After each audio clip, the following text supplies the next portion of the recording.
Hi, everybody. Narcissistic Abuse Education with Natasha Simon. Narcissistic abuse victims are abused in sadistic ways that even close friends and family cannot see. This does not invalidate your experiences.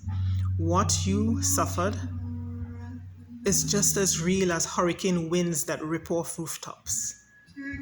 So don't allow anyone to trivialize what you went through, what you go through. Your month after month, moment after moment, year after year struggles toward healing is also crucial.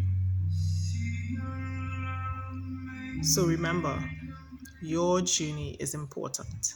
Remember that.